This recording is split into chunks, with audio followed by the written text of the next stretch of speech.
Berhak mau belajar sains ah. Beberapa ilmuwan yang berhak kenal, misalnya Boyle, Archimedes, dan Pascal, mereka semua menunjukkan kepada orang lain kesempurnaan Allah dalam ciptaan. Dunia ini adalah baitnya Tuhan. Ilmuwan berfungsi sama dengan imam di baitnya. Ini juga merupakan tindakan religius yang terdapat dalam hukum-hukum alam serta hukum yang tertera dalam wahyu khusus. Mari anak-anak, sebagaimana alam diperintah oleh hukum Allah yang terdapat di alam, baiklah hidup kita juga diperintah oleh hukum Allah yang terdapat dalam wahyu khusus. Hari ini kita sampai pada bagian pertama Kitab Perjanjian Baru. Persiapkan hati kita masing-masing. Shalom anak-anak semuanya, senang sekali hari ini kita diberikan oleh Tuhan satu kesempatan lagi untuk belajar firman Tuhan. Mari kita sama-sama berdoa. Bapa dalam surga, kami bersyukur dan berterima kasih. Hari ini Tuhan berikan kembali kepada kami kesempatan untuk belajar firman Tuhan. Tolonglah kami ya Tuhan supaya hati kami, telinga kami dan seluruh pemikiran kami arahkan kepada kebenaran firman-Mu. Kebenaran firman-Mu membentuk kami untuk kami semakin kokoh di dalam beriman kepada Tuhan. Tolong kami juga Tuhan yang akan menyampaikannya. Urapan daripada Tuhan kami perlukan, yaitu kuat kuasa Roh Kudus menolong kami. Dalam nama Tuhan Yesus kami berdoa. Amin. Anak-anak yang dikasihi Tuhan, dalam beberapa waktu yang lalu kita sudah sama-sama belajar satu topik yang besar, yaitu tentang perjanjian covenant yang lama.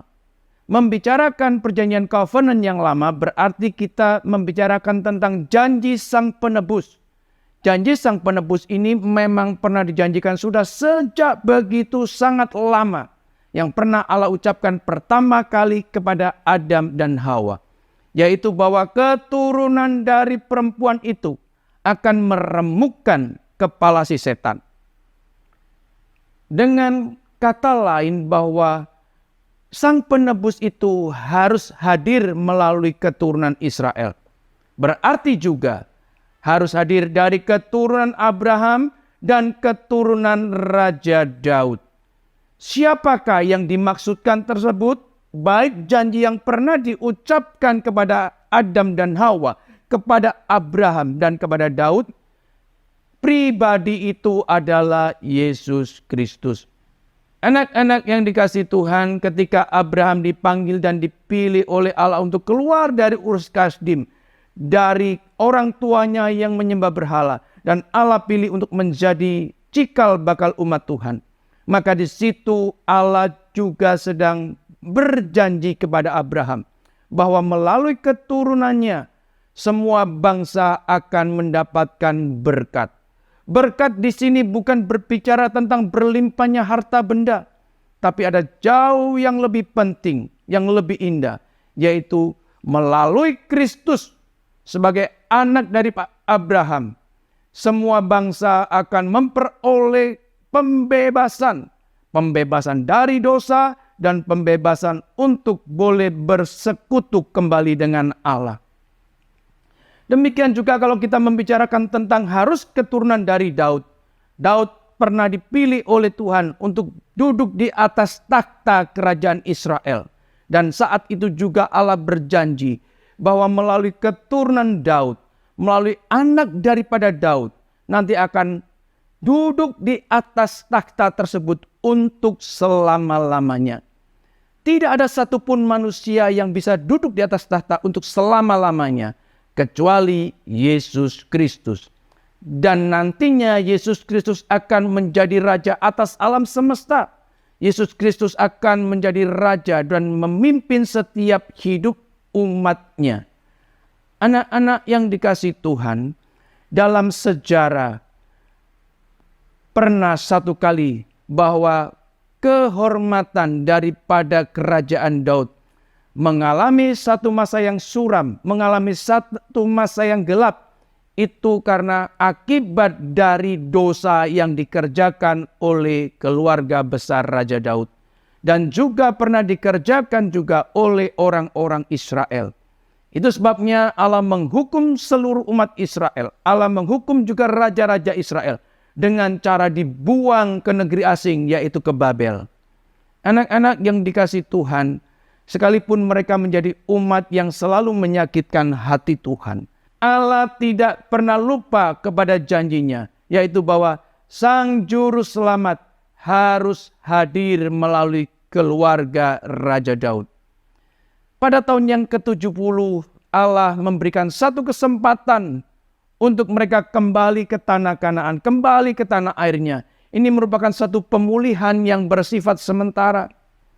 Mereka sekalipun datang ke Kanaan, mereka tidak lagi bisa memiliki seluruh tanah Kanaan secara utuh. Dan mereka sudah tidak pernah mengalami kegemilangan, kejayaan lagi seperti tahun-tahun yang telah berlalu. Anak-anak yang dikasihi Tuhan, bahkan Alkitab memberikan tahu kepada kita, sekalipun mereka berada di tanah airnya sendiri, penjajahan itu datang silih berganti kepada bangsa Israel melalui bangsa-bangsa lain. Tetapi Kristus memulihkan kepemilikan atas dunia bagi umatnya.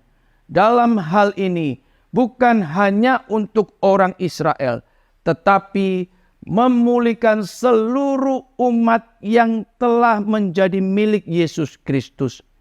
Anak-anak yang dikasihi Tuhan, jikalau orang-orang Israel sekalipun hidup di tanah airnya sendiri, mereka mengalami penjajahan oleh bangsa-bangsa asing. Nah, kita yang hidup di dalam zaman ini, bukan hidup di dalam penjajahan oleh manusia, tetapi kita sebagai orang asing di dalam dunia juga mengalami penjajahan yang dikerjakan oleh kuasa setan, oleh kuasa dosa. Tetapi seperti yang tadi saya katakan, bahwa Kristus akan memulihkan setiap orang, semua bangsa yang menjadi miliknya. Sehingga kita boleh dibebaskan dari kuasa setan, kita boleh dibebaskan dari kuasa dosa. Kita bersyukur bahwa melalui pemulihan yang Tuhan kerjakan, kita boleh mengalami satu keadaan yang sangat indah. Bahwa kita boleh mengalami satu persekutuan yang indah dengan Allah di sorga. Anak-anak yang dikasihi Tuhan, dari cerita semacam ini, kita boleh tahu bahwa karena Kristuslah kepala perjanjian covenant yang baru, itu merubah bahwa karya keselamatan bukan lagi menjadi hak istimewa orang-orang Israel secara keturunan genetika, tetapi menjadi hak seluruh bangsa yang dipilih oleh Allah melalui pengorbanan Yesus Kristus di atas kayu salib. Mari kita bersyukur dan kita berterima kasih kepada Tuhan. Amin. Mari kita tundukkan kepala dan kita berdoa.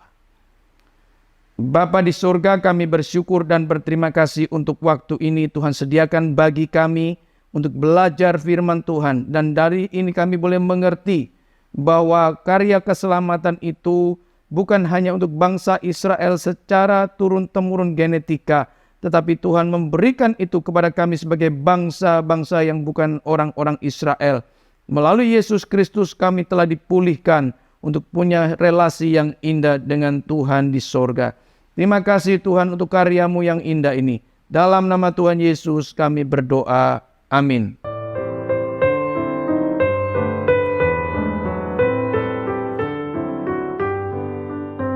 Berham, tahu kan kamu bahwa nenek moyangmu adalah orang yang sangat pandai?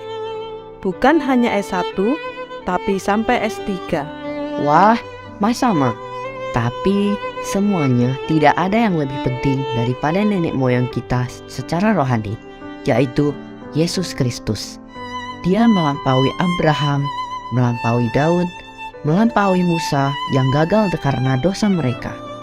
Puji syukur kepada Tuhan, karena kita memperoleh ketetapan hukum Allah yang melampaui pola kehebatan orang yang berlaku secara umum. Jadi, hanya Yesus yang sanggup memulihkan kepemilikan penuh atas dunia ini. Mari kita menjalankan ketetapan Allah yang sempurna bersama Kristus dengan menjadikan segala bangsa miliknya melalui pembacaan firman yang terdapat dalam Matius 1 ayat 18 sampai 19. Terima kasih.